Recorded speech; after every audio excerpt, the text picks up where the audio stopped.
Welcome to J news. ముందుగా headlines చూద్దాం. యూపీలో విషాదం. శివారాధన కార్యక్రమంలో తొక్కిసలాట జరిగి 27 మంది మృతి. హత్రాస్ జిల్లాలో ఆధ్యాత్మిక కార్యక్రమంపై మృత్యు పంజా. తొక్కిసలాటలో ప్రాణాలు కోల్పోయిన భక్తులు. మృతుల్లో 23 మంది మహిళలు, ఒక చిన్నారి.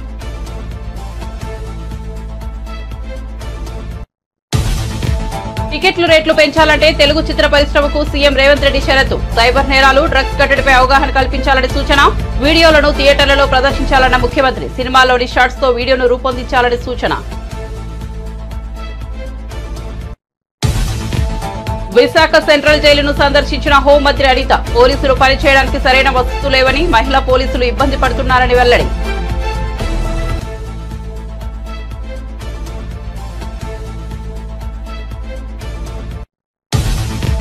ఎమ్మెల్సీ అభ్యర్థులుగా నామినేషన్ దాఖలు చేసిన హరిప్రసాద్, సి రామచంద్రయ్య పాత్రికేయుడిగా ప్రయాణం మొదలుపెట్టి నాకు ఎమ్మెల్సీగా అవకాశం ఇచ్చిన అధినేత పవన్ కళ్యాణ్ కి రుణపడి ఉంటానన్న హరిప్రసాద్.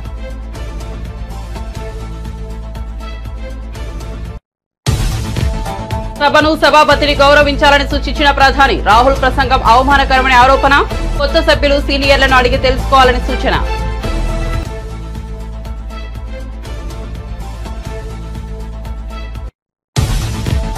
ఏపీలో 30,000 మంది అమ్మాయిలు మిస్సింగ్. ఓ బాలిక జమ్మూలో ఉన్నట్లు తెలిసిందన్న పవన్ కళ్యాణ్. అదృశ్యమే 24 గంటలు గడిస్తే ఆ అమ్మాయి విషయం మర్చిపోవాల్సిందేనని వెల్లడి. పోలీసులు కూడా ఒక్కోసారి నిస్సహాయంగా మారిపోతుంటారని వ్యాఖ్యలు. ఈడీ విచారణకు బీఆర్ఎస్ ఎమ్మెల్యే గూడెం మహిపాల్ రెడ్డి. బషీర్బాగ్లోని ఈడీ కార్యాలయంలో మహిపాల్ రెడ్డిని విచారించిన అధికారులు.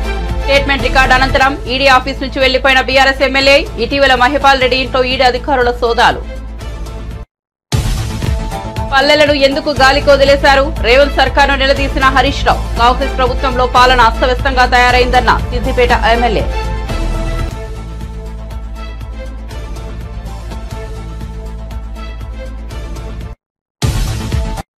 ఇక వార్త వివరాల్లోకి వెళ్తే ఉత్తరప్రదేశ్ లో విషాద ఘటన చోటు చేసుకుంది.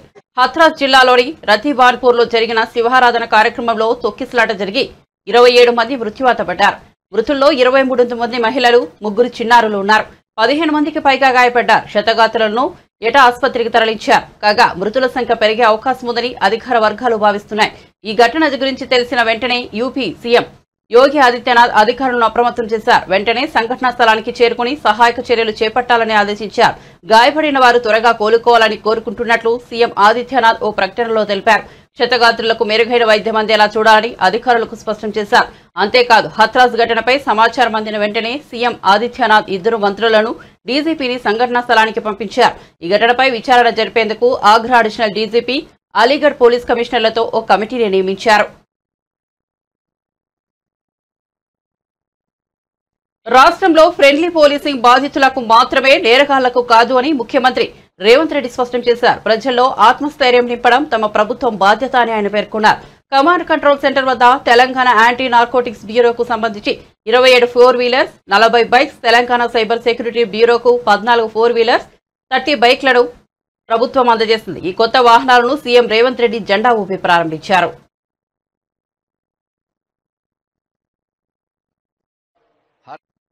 సైబర్ నేరాలు, డ్రగ్స్ కట్టడిపై తెలుగు సినీ పరిశ్రమ అవగాహన కల్పించాలని సీఎం రేవంత్ రెడ్డి సూచించారు. దీనికి సంబంధించిన వీడియోలను థియేటర్లలో ఖచ్చితంగా ప్రదర్శించాలన్నారు. అలా ప్రదర్శించిన థియేటర్లకే భవిష్యత్తులో అనుమతులు జారీ చేస్తామన్నారు. కమాండ్ కంట్రోల్ సెంటర్లో టీజీన్యా సైబర్ సెక్యూరిటీ బ్యూరో వాహనాలను సీఎం ప్రారంభించారు. ఈ సందర్భంగా నిర్వహించిన కార్యక్రమంలో ఆయన మాట్లాడారు. మాదక ద్రవ్యాల వ్యతిరేక దినోత్సవం రోజు ప్రముఖ సినీ నటుడు చిరంజీవి ముందుకొచ్చి ఓ వీడియోను రికార్డ్ చేసి పంపించినందుకు ధన్యవాదాలు తెలిపారు. మహమ్మారి హత్య జరిగితే ఒకే వ్యక్తి చచ్చిపోవచ్చు, కానీ డ్రగ్స్ బానిసలైతే కుటుంబాలు, వ్యవస్థనే బలహీనతమైపోయి, తెలంగాణ అంటే ఉద్యమాలకు వేదిక, పోరాటాలకు స్ఫూర్తి, పౌరుషానికి మారుపేరు. ఈ ప్రాంతంలో ప్రజా సమస్యల మీద, సామాజిక అసమానతల మీద పోరాటాలు చేసిన ప్రాంతం ఇది. దురదృష్టవశాత్తు గత 10 సంవత్సరాల నిర్లక్ష్యం వల్ల ఈరోజు గల్లీ గల్లీలో గంజాయి దొరికే పరిస్థితి వచ్చింది.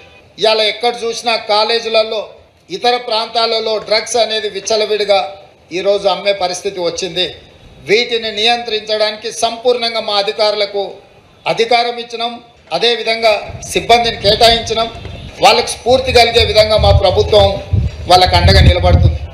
ఈరోజు శ్రీమంతులో లేకపోతే కొద్దిమంది వ్యక్తులు బలి కావడం లేదు. మధ్యతరగతి వాళ్ళు, పేదవాళ్ళ పిల్లలు కూడా ఈరోజు గంజాయికి బానిసలై గంజాయి మత్తులో నేరాలు జరుగుతున్నాయి. ఈ మధ్యకాలంలో చిన్నపిల్లల మీద జరుగుతున్న దాడులు, దాని వెనకాల కారణాలు చూస్తే ప్రధానంగా గంజాయి లాంటి మాదక ద్రవ్యాలు వాడిన వాళ్ళే ఈ నేరాలకు పాల్పడుతున్నారు. ఈరోజు ఈ నేరాలను నియంత్రించాలి.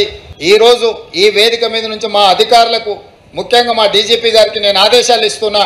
సైబర్ క్రైమ్లో నైపుణ్యం ప్రదర్శించి నేరగాళ్లను పట్టుకున్న వాళ్లకు, అదేవిధంగా తెలంగాణ యాంటీ నార్కటిక్స్ బ్యూరోలో పనిచేసిన అధికారులు డ్రగ్స్ రాకెట్లను పట్టుకున్న, గంజాయి రాకెట్లను పట్టుకున్న, పెద్ద పెద్ద వాటిని వాళ్ళు పట్టుకున్నప్పుడు వాళ్లకు నగదు బహుమతితో పాటు పదవి ఉన్నతి కూడా కల్పించడానికి అవసరమైన విధి విధానాలను మీరు తయారు చేయండి. ప్రభుత్వం శాసనసభలోనే చర్చ చేసి దీనికి సంబంధించిన చట్టాన్ని చేద్దాం. మెగాస్టార్ చిరంజీవి గారు డ్రగ్స్ నియంత్రణలో తన వంతుగా ముందుకొచ్చి వారొక వీడియోని అద్భుతంగా తయారు చేసి మా డిపార్ట్మెంట్కి ఇచ్చింది.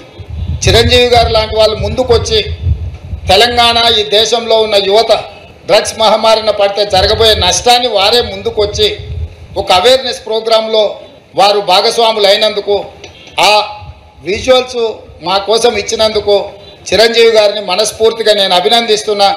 సినిమా ఇండస్ట్రీలో ఉండే ప్రముఖులకు కూడా నా సూచన, మీ కొత్త సినిమాలు రిలీజ్ అయినప్పుడు టికెట్ ధరలు పెంచుకోవడానికి జీవోల కోసం ప్రభుత్వాల దగ్గరకు వస్తున్నారు, కానీ సామాజిక సమస్య అయిన సైబర్ క్రైమ్, డ్రగ్స్ నియంత్రణలో మీరు మీ సామాజిక బాధ్యతను నెరవేర్చడం లేదు అని మా ప్రభుత్వం భావిస్తుంది.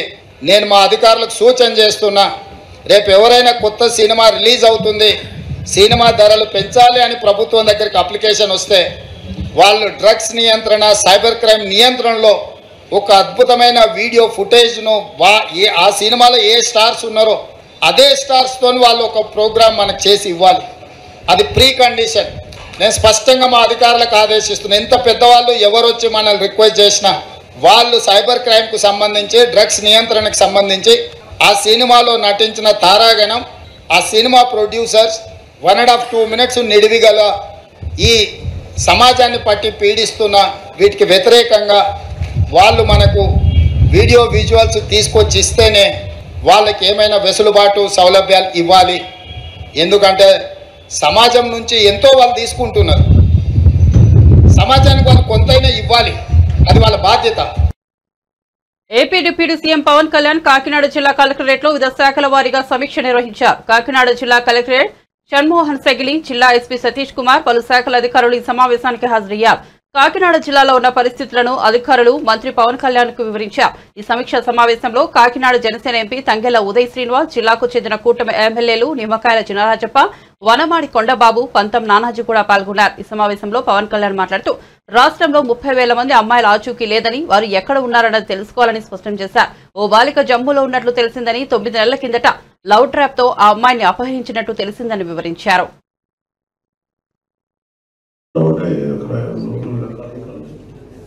చదువుకుంటూ ఉంటే లవ్ ట్రాప్ మీద పడేసి తీసుకెళ్ళిపోయారు, ఇప్పుడు దాకా ఆచూకీ తెలియదు అని వాళ్ళ మదర్ ఏడుస్తూ ఉంటే మా ఇంట్లో వాళ్ళకి కూడా చెప్పుకోలేకపోయినా బాధపడుతూ ఉంటే వెంటనే స్థానిక విజయవాడ ఉన్నతాధికారులకి, స్థానికంగా ఉండే మాచవరం సిఐ గారికి, కమిషనర్ పోలీస్ గారికి చెప్పాను. బట్ ఎంత అద్భుతంగా చేశారంటే police department, Andhra Pradesh police department, మన విజయవాడ సిపి గారు కానీ మొత్తం పోలీస్ బృందం 48 hours వాళ్ళని పట్టేసుకున్నారు.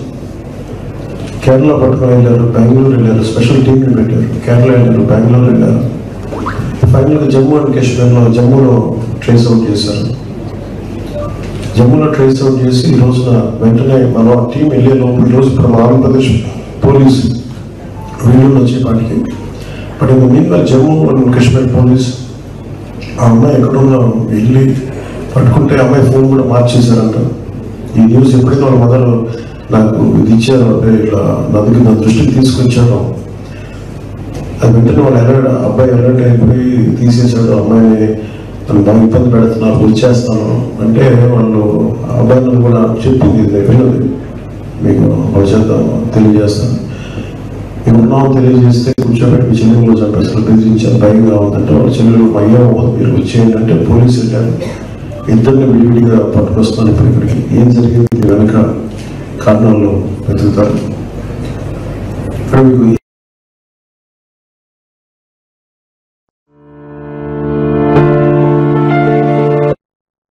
సంగారెడ్డి జిల్లా పటాన్చెరు బీఆర్ఎస్ ఎమ్మెల్యే గూడెం మహిపాల్ రెడ్డి మంగళవారం ఎన్ఫోర్స్మెంట్ డైరెక్టరేట్ విచారణకు హాజరయ్యారు.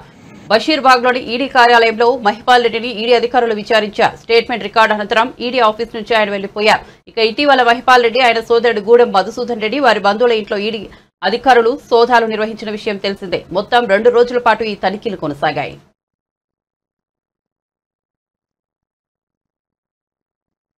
కాంగ్రెస్ పార్టీ ఆంధ్రప్రదేశ్ అధ్యక్షురాలు వైఎస్ షర్మిల మంగళవారం తెలంగాణ ముఖ్యమంత్రి రేవంత్ రెడ్డిని జూబ్లీహిల్స్ లోని ఆయన నివాసంలో కలిశారు. ఈ నెల 8న వైఎస్ రాజశేఖర రెడ్డి జయంతి కార్యక్రమానికి హాజరు కావాలని ఆమె ఆహ్వానించారు. ఈ సందర్భంగా షర్మిలకు శాల్వా కప్పి సత్కరించారు, పుష్పగుచ్చం అందించారు.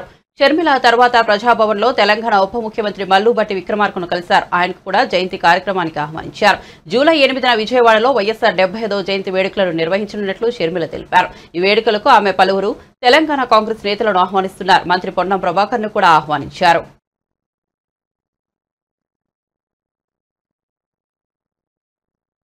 అసెంబ్లీలో ఎమ్మెల్యే కోట ఎమ్మెల్సీ అభ్యర్థులుగా హరిప్రసాద్, సి రామచంద్రయ్యలు మంగళవారం నామినేషన్లు దాఖలు చేశారు.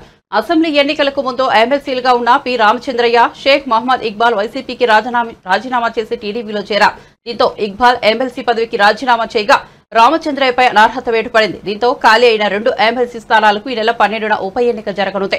దీంతో టీడీపీ నేత రామచంద్రయ్యకు ఎన్డీఏ కూటమి మరోసారి అవకాశం కల్పించింది. జనసేన నుంచి పవన్ కళ్యాణ్ రాజకీయ కార్యదర్శిగా ఉన్న పి హరిప్రసాద్ అభ్యర్థిత్వాన్ని ఖరారు చేశారు. దీంతో వారు నామినేషన్లు దాఖలు చేశారు. ఇతర పార్టీల నుంచి నామినేషన్లు దాఖలు చేయకపోవడంతో వీరి ఎన్నిక ఏకగ్రీవం కానుంది. ఎమ్మెల్సీగా నామినేషన్ దాఖలు చేసిన అనంతరం జనసేన పార్టీ అభ్యర్థి హరిప్రసాద్ మీడియాతో మాట్లాడారు. 4 ఏళ్లుగా ప్రయాణం మొదలుపెట్టి ఇక్కడి వరకు వచ్చాను. ఎమ్మెల్సీగా అవకాశం ఇచ్చిన అధినేత పవన్ కళ్యాణ్ కి రుణపడి ఉంటానని పేర్కొన్నారు. పవన్ కళ్యాణ్ సూచనకు అంగీకరించిన చంద్రబాబు, లోకేష్ కు హరిప్రసాద్ ధన్యవాదాలు తెలిపారు. 4 ఏళ్లుగా అనేక సమస్యల మీద పరోక్షంగా పోరాటం చేశారు. ఇప్పుడు ప్రత్యక్షంగా ప్రజా సమస్యలు తెలుసుకుని పరిష్కరించేందుకు కృషి చేస్తానని అన్నారు. మండలిలో జనసేన తరపున మొదటిసారి అడుగు పెడుతున్నానన్నారు. ఎమ్మెల్సీగా నాకు అవకాశం రావడం సంతోషంగా ఉందని తెలిపారు. మండలిలో అర్థవంతమైన చర్చలు సాగేలా నా వంతు ప్రయత్నిస్తానని తెలిపారు.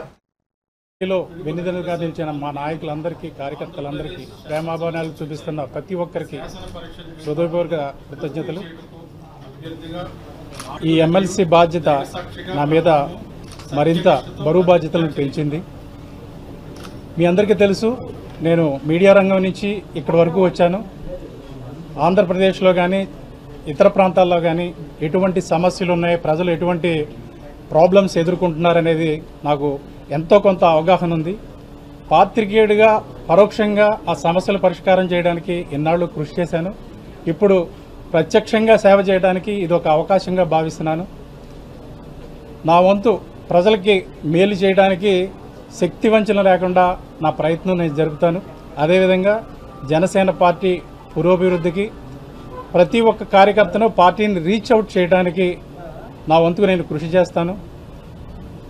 ఇంతకాలం నాతో పాటు పనిచేసిన నా పాత్రికేయ సహోదరులందరికీ, మిత్రులందరికీ కృతజ్ఞతలు తెలుపుతున్నారు. నమస్కారం. సార్ ఎమ్మెల్సీలు మీ ద్వారా జనసేన మొదటిసారి గోని కొడుతుంది, మండలిలో ప్రవేశపెడుతున్నారు. చాలా సంతోషంగా ఉందండి. ఇది హ్యాపీ మూమెంట్. బాధ్యత చెప్పాను కదా, జనసేన గాళాన్ని కౌన్సిల్ నుంచి వినిపించడానికి ఇది ఒక మంచి అవకాశంగా భావిస్తున్నాను. కౌన్సిల్లో చాలా అర్థవంతమైన చర్చలు జరుగుతాయండి. ఇక్కడ అసెంబ్లీకి వచ్చి కొంచెం ఆవేశంగా చర్చలు జరుగుతాయి, అక్కడ అర్థవంతమైన చర్చలు జరుగుతాయి. అసెంబ్లీకి బ్రేక్ డౌన్ వేస్తూ ఉంటుంది కౌన్సిల్. మీ పాత్ర ఎలా ఉంటుంది? మీకు నేను చెప్పాను, పాత్రికేయుడిగా నేను చాలా కాలంగా ఈ డిబేట్స్ ఇవన్నీ అబ్జర్వ్ చేస్తున్నాను. ఈ డిబేట్స్ ఎలా జరుగుతాయి, కంటెంట్ ఎలా ప్రిపేర్ అవుతారు, ఏం మాట్లాడాలి, ఏం మాట్లాడకూడదు, సభ్య ప్రపంచానికి మనం ఏం అందజేయాలి, ఇవన్నిటి మీద అవగాహన ఉంది. కాబట్టి సభ్యత అసభ్యత తావు లేకుండా ఒక సంస్కారవంతమైన డిబేట్స్ జరిగే విధంగా నా వంతు ప్రయత్నం నేను చేస్తాను. కాంగ్రెస్ ప్రభుత్వంలో పాలన అస్తవ్యస్తంగా తయారైందని మాజీ మంత్రి సిద్దిపేట ఎమ్మెల్యే హరీష్ రావు మండిపడ్డారు. పరిశుభ్రంగా ఉండాల్సిన పల్లెలను ఎందుకు గాలికి వదిలేశారని హరీష్ రావు నిలదీశారు. తెలంగాణ భవన్ లో హరీష్ రావు మీడియాతో మాట్లాడారు. పెట్టాల్సిన అవసరం కూడా ఉంది. ప్రభుత్వాన్ని కొంచెం తట్టి నిద్రపోతుంది, నిద్రలేపాల్సిన అవసరం కూడా ఉంది. పరిస్థితులు చాలా దారుణంగా ఉన్నాయి. మేము చెప్పడమే కాదు, మీరు కూడా గ్రామాలు పట్టణాల్లో పారిశుద్ధ్యం అంతా కూడా నిలిచిపోయి మలేరియా, డెంగ్యూ, వైరల్ ఫీవర్స్తో ప్రజలు చాలా బాధపడుతూ ఉన్నారు. గాంధీజీ కలలుగన్న గ్రామ స్వరాజ్యాన్ని తీసుకురావడం కోసం గౌరవనీయులు మాజీ ముఖ్యమంత్రి వర్యులు కేసీఆర్ గారు పల్లె ప్రగతి, పట్టణ ప్రగతి కార్యక్రమాన్ని తెచ్చి పల్లెల్ని అద్దాల్లాగా మార్చారు. పట్టణాల్లో అద్భుతమైనటువంటి అభివృద్ధిని సాధించింది బీఆర్ఎస్ ప్రభుత్వం. గ్రామాల అభివృద్ధి దేశ అభివృద్ధికి మార్గదర్శకమని గ్రామాల్లో పరిశుభ్రత, స్వచ్ఛత లక్ష్యంగా అనేక కార్యక్రమాలను బీఆర్ఎస్ పార్టీ చేపట్టింది. పల్లె ప్రగతి, పట్టణ ప్రగతిలో భాగంగా ప్రతి సంవత్సరం కూడా 2 టైమ్స్ డ్రైవ్ చేసేవాళ్ళం. ఒకటి వర్షాకాలం ప్రారంభంలో జూన్లో స్పెషల్ డ్రైవ్ ఉండేది. తర్వాత మార్చి నెలలో ఒక డ్రైవ్ చేసేవాళ్ళం. ఫిబ్రవరి, మార్చిలో ఒక డ్రైవ్ చేసేవాళ్ళం. దాంతో గ్రామాల్లో చాలా అద్భుతమైనటువంటి ప్రోగ్రెస్ వచ్చింది. ముఖ్యంగా గ్రామాల్లో మీరు చూస్తే avenue plantation, nursery, dump yard, పిచ్చి మొక్కల తొలగింపు, వైకుంఠధామాల నిర్మాణము, వెజ్ నాన్ వెజ్ మార్కెట్ల నిర్మాణము, ఇట్లా చాలా చక్కగా గ్రామాలను మేము మా ప్రభుత్వ హయాంలో అభివృద్ధి చేశాం. కానీ 7 నెలల కాంగ్రెస్ పాలనలో పారిశుద్ధ్యం పడకేసింది. పట్టించుకోవాల్సినటువంటి ప్రభుత్వం ఇవాళ మొద్దు నిద్రపోతూ ఉంది. 7 నెలల్లో గ్రామ పంచాయతీలకు కాంగ్రెస్ ప్రభుత్వం వచ్చిన తర్వాత 7 పైసలు కూడా విడుదల చేయలేదు. నాట్ ఈవెన్ ఏ సింగిల్ పై. ఈ ప్రభుత్వం వచ్చిన 7 నెలల్లో గ్రామ పంచాయతీలకు నయా పైసా కూడా విడుదల చేయలేదు.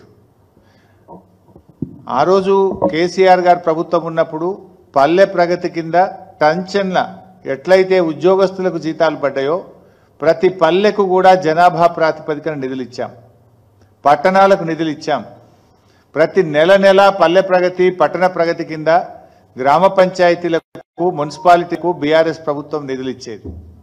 కానీ కాంగ్రెస్ ప్రభుత్వం వచ్చిన తర్వాత 7 నెలల్లో పల్లెలకు కానీ పట్టణాలకు కానీ ₹1 కూడా విడుదల చేయనటువంటి పరిస్థితి ఏర్పడ్డది.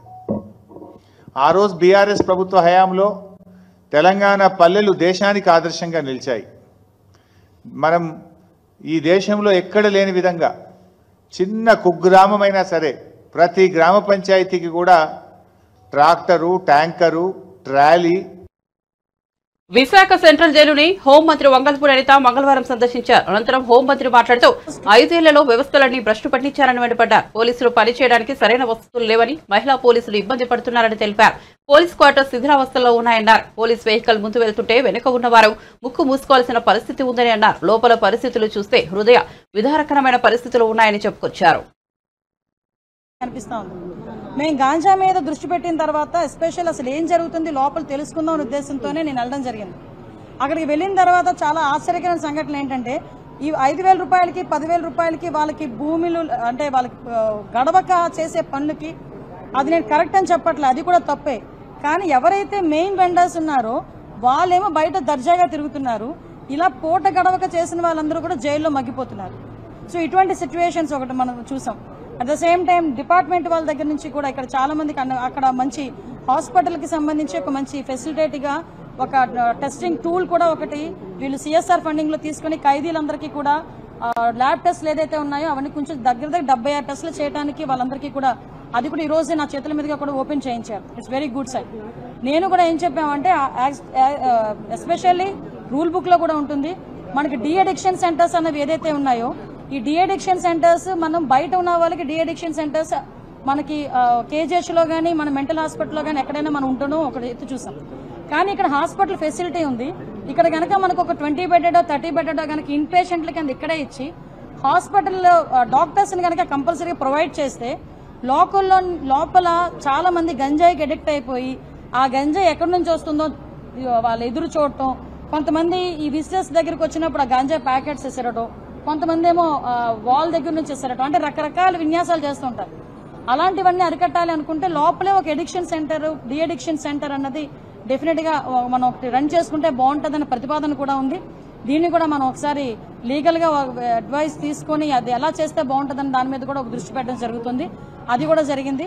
ఎస్పెషల్లీ జైలు శాఖ సిబ్బంది కూడా చాలా మంది వాళ్ళ తాలూకా ఇబ్బందులు కూడా చెప్పున్నారు. ఏదైతే రెగ్యులర్ పోలీస్ డిపార్ట్మెంట్ తో ఈక్వల్ గా మమ్మల్ని చూడాలి, రెగ్యులర్ పోలీస్ డిపార్ట్మెంట్ వాళ్ళకి ఇచ్చే ఇయర్స్ కూడా మాకు డెఫినెట్ గా ఇవ్వాలి. వాళ్ళకి కూడా ఇంటర్ డిస్ట్రిక్ట్ ట్రాన్స్ఫర్స్ కాకుండా, వాళ్ళ జోనల్ ట్రాన్స్ఫర్స్ కాకుండా స్టేట్ వైడ్ ట్రాన్స్ఫర్స్, అందులో కొంచెం మహిళా పోలీసులు కూడా చాలా ఇబ్బందులు పడే పరిస్థితి, ఇవన్నీ కూడా నా దృష్టికి తీసుకురావడం జరిగింది. కంపల్సరీగా వీటన్నిటి మీద కూడా సమీక్ష ఏర్పాటు చేసుకుని అఫీషియల్స్ తోని, అదేవిధంగా లీగల్ అడ్వైజర్స్ తోని కూడా కూర్చొని అందరికీ కూడా, ముఖ్యంగా పోలీస్ డిపార్ట్మెంట్ వాళ్ళందరికీ కూడా ఫ్రెండ్లీ పోలీసింగ్ కింద, పోలీస్ వెల్ఫేర్ కింద డెఫినెట్ గా వీళ్ళందరికీ కూడా మంచి జరగాలని, మంచి జరుగుతుందని కూడా నేను ఆశిస్తున్నాను. అదేవిధంగా వీళ్ళందరికీ కూడా ఫెసిలిటీస్ ఇప్పుడు ఏదైతే ఉన్నాయో, చాలా మందికి క్వార్టర్స్ కూడా నేను చూస్తుంటాను, పోలీస్ క్వార్టర్స్ కూడా శిథిలావస్థలో చాలా మంది పోలీస్ క్వార్టర్స్ ఉన్నాయి. మొన్నే మీకు చెప్పాను, ఈవెన్ 5 సంవత్సరాలుగా వెహికల్స్ కొనలేదు, పోలీస్ వెహికల్స్ లేవు. ఈ రోజుకి కూడా పోలీస్ వెహికల్ ముందు వెళ్తుందంటే వెనకాల మన ముక్కులు మూసుకోవాలి, అంత పొగ, నల్లని పొగ వచ్చే పరిస్థితులు కనిపిస్తున్నాయి. ఇంకొక విషయం, అలాంటి సిచ్యువేషన్స్ ఇక్కడ కనిపిస్తున్నాయి. ఇంకొకటి ఏంటంటే, యాజ్ పర్ సుప్రీంకోర్టు లా ప్రకారం కూడా ఇక్కడ ఎవరైతే సత్ప్రవర్తనతో ఉన్నారో వాళ్ళకి కొంత వెసులుబాటు, మనకి క్షమాభిక్ష అనేది ఉండేది. ఈ 5 సంవత్సరాలు అది కూడా లేదు, లాస్ట్ 5 years. అంటే మాక్సిమం సిస్టమ్ అంతటినీ కూడా ఏదో అంటారు కదా, రచ్చ చేసి వదిలేశారు. సో మళ్ళీ ఇదంతా స్ట్రీమ్ లైన్ లో పడాలి. డెఫినెట్ గా జైలు శాఖను కూడా మనం బలోపేతం చేసుకోవాలి, వాళ్ళ స్టాఫ్ ప్యాటర్న్ పెంచాలి. వీళ్ళకి ఇంచుమించుగా 60 దగ్గర 600 మంది ఎంతమందో, ఇంకా 600 వేకెన్సీస్ ఉన్నాయి, ఇంకా వేకెన్సీస్ ఉన్నాయి. వీటన్నిటి గురించి కూడా కంపల్సరీగా సీఎం గారితో మాట్లాడి వీళ్ళందరికీ కూడా ఫేవర్ జరిగేటట్టుగా మాత్రం నేను కృషి చేస్తాను. రాష్ట్రంలో నిరుద్యోగ సమస్యపై ప్రభుత్వం నిర్లక్ష్యంగా వ్యవహరిస్తున్నదని అఖిల భారత విద్యార్థి పరిషత్ విమర్శించింది. ప్రభుత్వ తీరు నిరసిస్తూ ఏబీవీపీ నాయకులు మంగళవారం మధ్యాహ్నం తెలంగాణ పబ్లిక్ సర్వీస్ కమిషన్ కార్యాలయం ముందు ఆందోళనకు దిగారు. ప్రభుత్వ తీరు నిరసిస్తూ ఆందోళనకారులు పెద్ద ఎత్తున నినాదాలు చేశారు. తక్షణమే ఉద్యోగ ఖాళీల భర్తీకి నోటిఫికేషన్ ఇవ్వాలని డిమాండ్ చేశారు. టీఎస్పీఎస్సీ కార్యాలయంలోకి చొచ్చుకెళ్లేందుకు ప్రయత్నించిన నిరుద్యోగులను పోలీసులు అడ్డుకున్నారు. దాంతో వారు అక్కడే బైఠాయించి నిరసన తెలిపారు.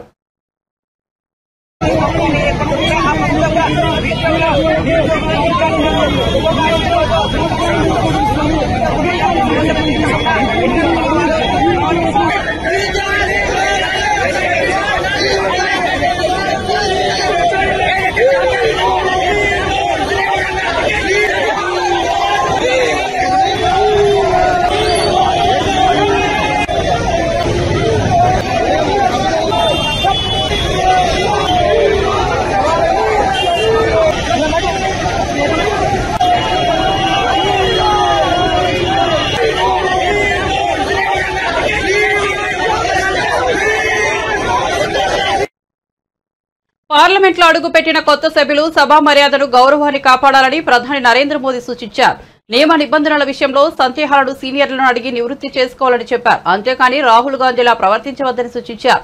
మంగళవారం ఎన్డీఏ పార్లమెంటరీ పార్టీ సమావేశంలో ప్రధాని నరేంద్ర మోదీ మాట్లాడారు. కూటమి సభ్యులతో సభలో ప్రవర్తించాల్సిన విధానాన్ని, చర్చించాల్సిన విషయాలను వివరించారు. లోక్సభలో సోమవారం రాహుల్ గాంధీ చేసిన ప్రసంగంపై స్పందిస్తూ సభను, సభాపతిని ప్రతిపక్ష నేత అవమానించారని విమర్శించారు. మూడోసారి ఎన్డీఏ కూటమి అధికారంలోకి రావడంతో కాంగ్రెస్ పార్టీ తట్టుకోలేకపోతోందని మోదీ ఆరోపించారు.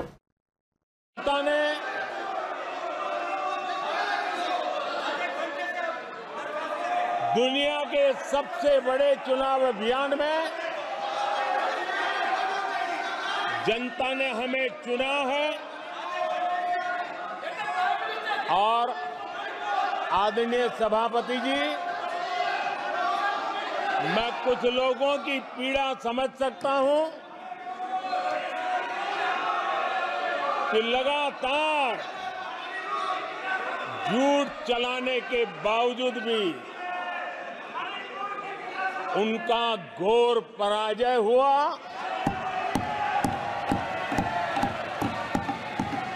और लोकतंत्र के माननीय प्रतिपक्ष के नेता ये शोभा नहीं देता आपको, ये शोभा नहीं देता। आप सदन में डायरेक्शन दो, माननीय नेता जो बोल रहे हो जब खड़े हो, ये शोभा नहीं देता आपके लिए, ये उचित नहीं है संसदीय परंपरा का। नो क्या आप आने के लिए लोगों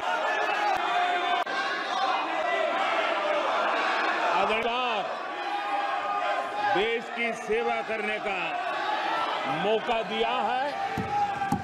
ये अपने आप में लोकतांत्रिक विश्व के लिए बहुत ही महत्वपूर्ण घटना है, बहुत ही गौरवपूर्ण బులెటిన్ ముగించే ముందు హెడ్లైన్స్ మరోసారి చూద్దాం. యూపీలో విషాదం. శివారాధన కార్యక్రమంలో తొక్కిసలాట జరిగి 27 మంది మృతి. హథ్రాస్ జిల్లాలో ఆధ్యాత్మిక కార్యక్రమంపై మృత్యు పంజా. తొక్కిసలాటలో ప్రాణాలు కోల్పోయిన భక్తులు. మృతుల్లో 23 మంది మహిళలు, ఒక చిన్నారి.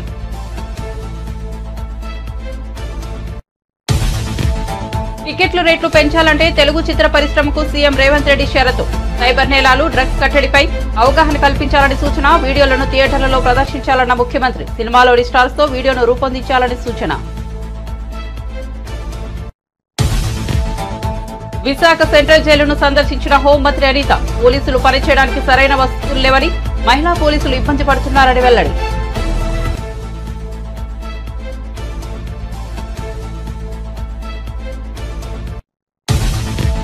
ఎమ్మెల్సీ అభ్యర్థులుగా నామినేషన్ దాఖలు చేసిన హరిప్రసాద్. శ్రీ రామచంద్రయ్య పాత్రికేయుడిగా ప్రయాణం మొదలుపెట్టి తనకు ఎమ్మెల్సీగా అవకాశం ఇచ్చిన అధినేత పవన్ కళ్యాణ్ కి రుణపడి ఉంటానన్న హరిప్రసాద్.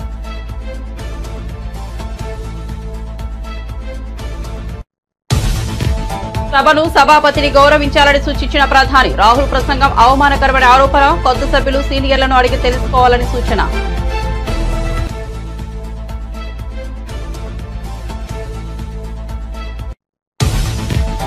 ఏపీలో 30,000 మంది అమ్మాయిల మిస్సింగ్. ఓ బాలిక జమ్మూలో ఉన్నట్టు తెలిసిందన్న పవన్ కళ్యాణ్. అదృశ్యమై 24 గంటలు గడిస్తే ఆ అమ్మాయి విషయం మర్చిపోవాల్సిందేనని వెల్లడి. పోలీసులు కూడా ఒక్కోసారి నిస్సహాయంగా మారిపోతుంటున్నారని వ్యాఖ్యలు.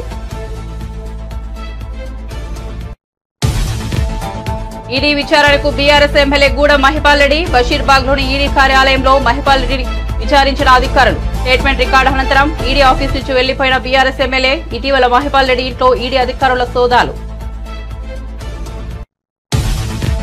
పల్లెలను ఎందుకు గాలికి వదిలేశారు? రేవంత్ సర్కార్ను నిలదీసిన హరీష్ రావు. కాంగ్రెస్ ప్రభుత్వంలో పాలన అస్తవ్యస్తంగా తయారైందని అన్న సిద్దిపేట ఎమ్మెల్యే.